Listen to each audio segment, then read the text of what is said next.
के अंदर check post है। कौन सी कोई बता सकेंगे? समझ लो कहीं पर भी आप खाना खाने के लिए गए हैं, दाल चावल आदि हम खाते, तो आजकल तो फैशन हो गई चम्मच से खाने की, लेकिन पहले के जमाने के लोग कहते थे कि हाथ से खा के जो पेट भरता है वो चम्मच से नहीं। आजकल की भाषा के अंदर समझ लो पिज्जा खाने गई हो गई, कितना अच्छा लगा ना। पिज्जा सामने पड़ा है, बहुत अच्छा लग रहा है, लेकिन जब हाथ में उठाने गए और पिज्जा बिल्कुल ठंडा, क्या होगा? पहली चेक पोस्ट है हमारी ये। हाथ को पसंद, चाहे अच्छा है, स्वादिष्ट है, अच्छी सी होटल में खाना खाने गए हैं, लेकिन हाथ को पसंद ना आया तो वो चीज हमारे लिए बेकार। दूसरी चेक पोस्ट है पास के अंदर, दूर है, पास के अंदर कोई खिचले पापड़ खा रहे हैं। अभी फरीदाबाद में खिचले पापड़ का ज्यादा शौक चल रहा है। खिचले पापड़ खा रहे हैं, या हम पापड़ को पड़ोसी खा रहा है, हमारी अभी बारी बाकी है खाने की, और उसके अंदर आवाज नहीं आई। लोग कहीं शायद हवा लग गई, खिचला तो सील गया। किसको पसंद नहीं आया? कान में आवाज नहीं आई, पसंद नहीं आया। हमारी दूसरी चेक पोस्ट खत्म हो गई। अब तीसरी चेक पोस्ट है कि जब आम बाजार में आता है या कहीं पर भी बाहर घूमने जाते हैं और आम का बगीचा दिख जाए, किसको पसंद आता है आम? आंख को पसंद आया, आंख को पसंद आया, लारी के अंदर आम पड़ा है, वो लेने के लिए इच्छा करती, आंख को पसंद आ गया, हाथ लगाया। हम हाथ लगा के बहुत बड़ी गलती भी करते हैं। हाथ लगाने के बाद हमारा हाथ कहाँ जाता है? आम लिया है, खट्टा है या मीठा है, क्या करोगे? सूंघेंगे, और उसको पसंद खट्टा, तो क्या होगा? लोगे खट्टा है वो हम पसंद नहीं करते, नाक भी हमारा रिजेक्ट कर दिया, तो मुंह तक तो जाने की बात ही नहीं, क्योंकि वो होटल के अंदर जाते हैं या कहीं पर भी खाना खाने जाते हैं, तो क्या हम पहले कभी पूछते हैं कि वह रात का बासी है या सवेरे तूने बनाया है? पूछते हैं क्या कहीं पर भी? और समझ लो पूछा नहीं, और वो एक चम्मच भर के आपने खा लिया, लेकिन मुंह को वो स्वाद, जो स्वाद आपको चाहिए था वो नहीं मिला। क्या करोगे? आगे खाना खाओगे कि डस्टबिन में जाएगा? कहाँ डालोगे? बफे पार्टी है, आप लोगों को पता है बफे पार्टी क्यों कहा जाता है? आप लोग खड़े खड़े खाते हो ना, बोले यहाँ तो अच्छी भगवान की व्यवस्था है, बैठ के भी खा सकते हैं। काफी जगह पर खड़े खड़े खाने की, क्योंकि आजकल कमर किसी की भी झुकती नहीं है, पुरुषगारी करेगा कौन? अपने हाथ से सर्व करो और खड़े खड़े खा लो। बफेलो देखा आप लोगों ने कभी? बफेलो देखा आप लोगों ने? सच में देखा? बफेलो किसको कहते हैं? भैंस को। खड़े खड़े कौन खाते हैं? हम वहां पर ध्यान नहीं रखते, उपयोग नहीं रखते हैं, और जितना मन चाहा, देखो जो भी सर्व करते हैं ना, उन्होंने सब खुली छूट रखी है, आप कितना भी खा लो, कोई काउंट नहीं करा। सिर्फ थालियों की काउंट होती है, खाने की काउंट कोई करता नहीं है कि आपने कितनी पूरी खाई, कितने मालपुए खाए, कितने जामुन खाए, कोई नहीं पूछेगा। फिर भी हमारी नीयत इतनी खराब है कहीं खत्म ना हो जाए, दो चीज ज्यादा ले लेते हैं। और वो दो चीज ज्यादा ले ली और वो समझ लो हमें स्वाद नहीं लगी, तो हम क्या करेंगे? कैसे करके मन इकट्ठा करके पूरा खा लेंगे, या नहीं पसंद आया तो क्या करोगे? परमात्मा ने इतना अच्छा आपके सामने किया है, हाथ के बीच में एक मूवमेंट दे दिया, समझ लो नहीं दिया होता और हाथ हमारा ऐसा ही रहता।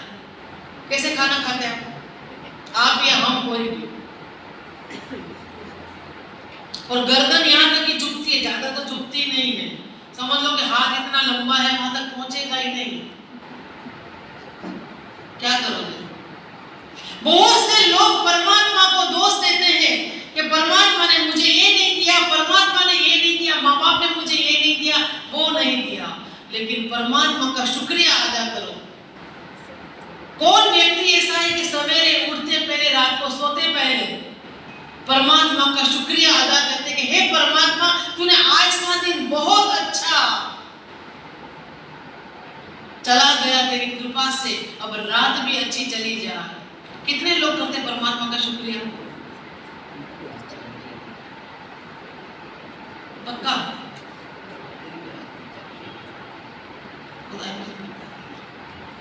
परमात्मा का शुक्रिया अदा करेंगे कि हे परमात्मा, आपने जितना भी दिया बहुत कुछ दिया। मुझसे तो ऐसे लोग भी हैं कि जो मेरे से नीचे हैं, जिसके पास में मकान है आलीशान, उस मकान में रहने वाला कोई नहीं है। खाने का बहुत है, वहां खाने वाला कोई नहीं है। आप लोगों को तो पता नहीं, गुजराती लोग कोई होंगे, इसको पता होगा। गुजराती लोग भी हैं तो मोबाइल खोल के बैठ जाते हैं, क्या करें?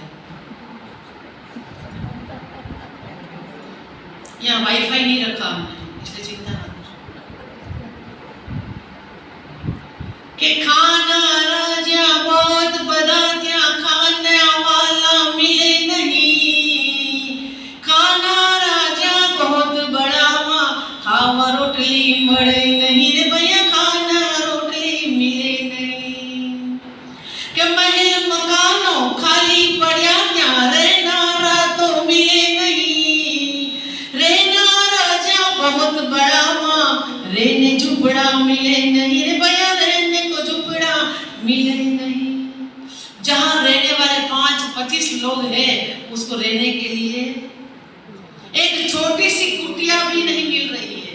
और परमात्मा ने इतना बहुत दिया अपने को, लेकिन उसके अंदर हमें शांति जितना है उससे कुछ गुना ज्यादा इकट्ठा करने की हम सोच रखते हैं कि हे परमात्मा, मुझे तूने ये नहीं दिया, ये नहीं दिया। पास वाले के घर में मर्सिडीज आ गई तो हम अच्छा नहीं लगता है, इसलिए चाहे हम माथे में पैसा करें, चाहे हम देवा ले ले, और हम मर्सिडीज लेने के लिए प्रेरित हो जाएंगे। लेकिन गुरु वल्लभ ने क्या कहा था? गुरु वल्लभ ने बार बार बार बार ये कहा था। ये संक्रांति महोत्सव गुरु वल्लभ ने क्यों चालू किया था?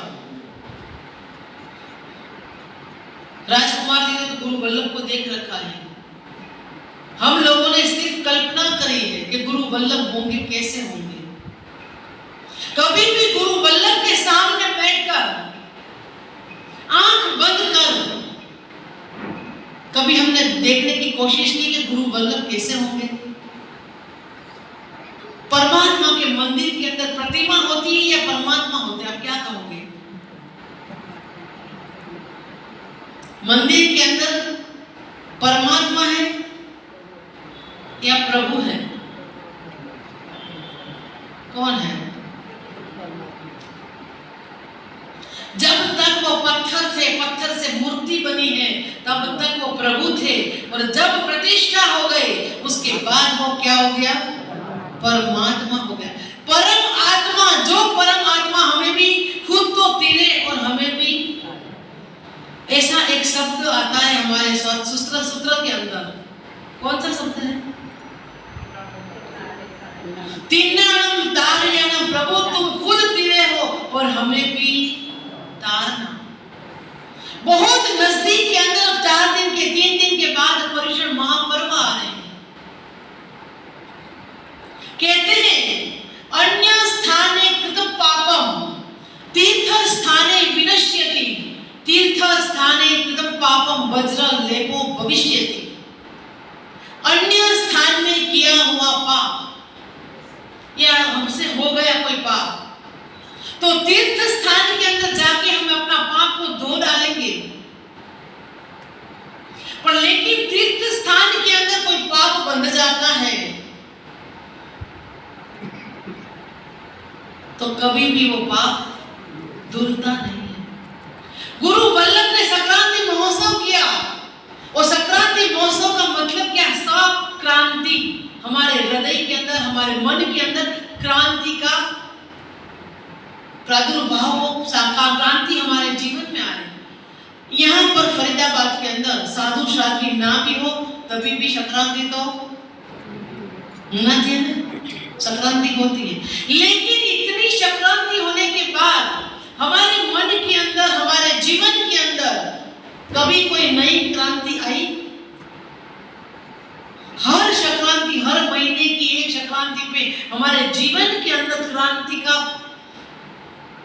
तेज होना चाहिए, नई से नई ऊर्जा हमारे जीवन में आनी चाहिए। हम गुरु वल्लभ का भजन बोलते हैं ना, क्या बोलते हैं वो? जब नाम तुम्हारा लेते हैं दुख दर्द मिट जाते हैं। वो दुख और दर्द मिट सकते हैं, लेकिन हमारा सिर्फ बोलना कहां से हो गया है? मुंह से, दिल से नहीं। संक्रांति पर्व गुरु ने इसलिए चालू किया था कि मेरा हर साधर्मिक एक जगह पर बैठकर सामूहिक के अंदर कोई धर्म क्रिया करे, कोई धार्मिक ऐसा अनुष्ठान करे और महामांगलिक मतलब नव स्मरण का पाठ सुने। देखो कितना अच्छा हुआ। पिछली बार तो संक्रांति आई थी, पर्युषण पर्व के बीच में आई थी। इस बार कितना अच्छा भाग्य है हमारा कि संक्रांति 3 दिन पहले आ गई। संक्रांति का मतलब आप समझते हैं? मैंने कुछ दिन पहले भी आप लोगों को कहा था, जिसी के घर के अंदर, परिवार के अंदर एक दूसरे का मन मुटाव है, जब तक हमारा मन मुटाव नहीं मिलता, ठीक है धंधा पानी है, बिजनेस है, देरानी जेठानी है, घर परिवार है, 2 बर्तन तो हमेशा बचता ही बचता है और बचना भी चाहिए। बर्तन है तो बचेगा, बर्तन होगा तो बचेगा, कोई बात नहीं। लेकिन हमारा लड़ाई झगड़ा जो भी मन के अंदर द्वेष भाव है वो वहां तक सीमित रहे। परमात्मा के दरबार और परमात्मा के उपाश्रय के अंदर जब हम आ जाते हैं तो हमारे मन के अंदर किसी तरह का दुर्भाव नहीं होना चाहिए। और गुरु वल्लभ कहा करते थे, संवत्सरी महापर्व मनाने से पहले सभी से क्षमा याचना कर लेना। क्यों कर लेना? उन्होंने कहा मेरा साधर्मिक चाहते तो गुरु वल्लभ साधर्मिक को एक किनारे पर रख के अपना काम भी करके अपना आत्मा का कल्याण कर सकते थे, लेकिन गुरु वल्लभ ने ये नहीं सोचा। उन्होंने सोचा कि मेरा तो कल्याण हो गया, लेकिन मैं औरों का कल्याण करके जाऊं। गुरु वल्लभ को गए इतने साल हो गए, लेकिन आज भी संघ के अंदर संक्रांति महोत्सव जीवंत है। वो किस लिए जीवंत है? आपस के मन मुटाव को मिल बिटकर एक जगह पर बैठना है। बहुत परिवार ऐसे होते हैं, देरानी जेठानी होती है, वहां भी क्लेश होते हैं, भाई भाई में होते हैं, बहन भाई में होता है, बहुत जगह पे होता है। लेकिन आज का संक्रांति पर्व हमारा इतना अच्छा है कि उसके अंदर हमारे मन में रही हुई जितनी भी गांठें हैं, उस गांठ को हमें छोड़ना है। और इस गांठ को हम छोड़ देंगे और फिर हम पर्व की आराधना करेंगे। कितनी जिंदगी है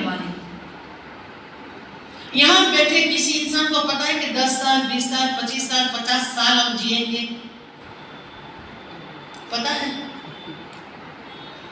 अगले पल का हमें पता, हम गुरु वल्लभ की संतान, परमात्मा महावीर की संतान कहता है। परमात्मा महावीर की संतान कैसी होती है? सुरवीर, कायर नहीं। कायर कौन होते हैं? हम सुरवीर हैं, सामने जाकर हम क्षमा याचना करें। कोई नहीं वो समझेगा कि सामने से तू क्षमा याचना करने आया, इसका मतलब तेरी गलती है, इसीलिए तू क्षमा करने आया। कोई बात नहीं, बड़ा दिल रख लो। लेकिन पर्व का त्योहार, महापर्व परीक्षण हमारा सुलभ और शुद्ध हो, पता नहीं आने वाला परीक्षण हमारे आएगा या नहीं आएगा, आने वाला पल हमारे साथ आएगा नहीं आएगा, कुछ पता नहीं है। लेकिन हम क्षमा याचना करके परीक्षण महापर्व की आराधना और साधना करेंगे तो कहते हैं कि क्षमा वीरस्य भूषण, कहीं काय का भूषण नहीं कहा, क्षमा वीर का भूषण है। और वीर का भूषण हमारे सभी के अंदर है या होना चाहिए? होना चाहिए, है नहीं? हाँ है, ठीक है, होना चाहिए, है नहीं? सभी के अंदर वीरता होनी चाहिए। तुम तो इतने भाग्यशाली हो फरीदाबाद वाले कि मुंह से बोले ऐसी प्रतिमा जी मंदिर के अंदर विराजमान है। यदि सही तरीके से एक आंख से आंख मिलाकर उसका दर्शन कर ले तो हमारा पाप वैसे क्षय हो जाए। और परमात्मा इतने दयालु स्वरूप से है। परमात्मा का द्वार एक ऐसा है कि उस द्वार के अंदर जाने के बाद इंसान कभी किसी से गाली गलौज नहीं कर सकता। बहुत से पूछते हैं कि महाराज मंदिर जाने से क्या लाभ? मंदिर जाने से सबसे बड़ा ये लाभ है, कितना किसी पे गुस्सा होगा, चाहे वो दुश्मन हमारे सामने आ जाएगा, परमात्मा के मंदिर में हमारे मन के अंदर राग द्वेष आएगा नहीं। सबसे बड़ा बेनिफिट है हमारा परमात्मा का दरबार, गुरु का दरबार। आज हम संक्रांति महापर्व से जब उठेंगे तो एक संक्रांति वाला हमारे अंदर, दिल के अंदर एक क्रांति को लेके उठेंगे। जो भी मन के अंदर हो, जो भी हमारे अंदर नेगेटिविटी हो, उस नेगेटिविटी को हम खत्म करेंगे। जब तक नेगेटिविटी हमारी खत्म नहीं होती है ना, हमारे आसपास का जो ओरा होता है ना, आप लोगों ने कभी तालाब, समुद्र या सरोवर ऐसा कुछ देखा? उसके अंदर हम पत्थर डालते हैं।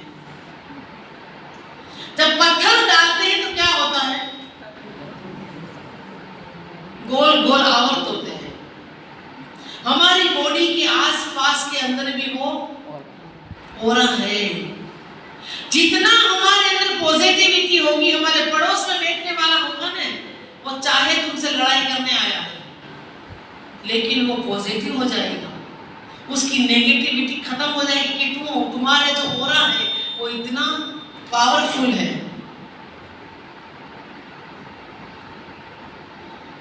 कहने का मतलब पर्युषण महापर्व, एक कुर्सी लगा,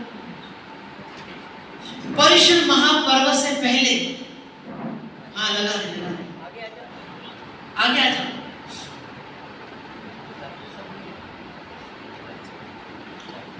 हम सभी से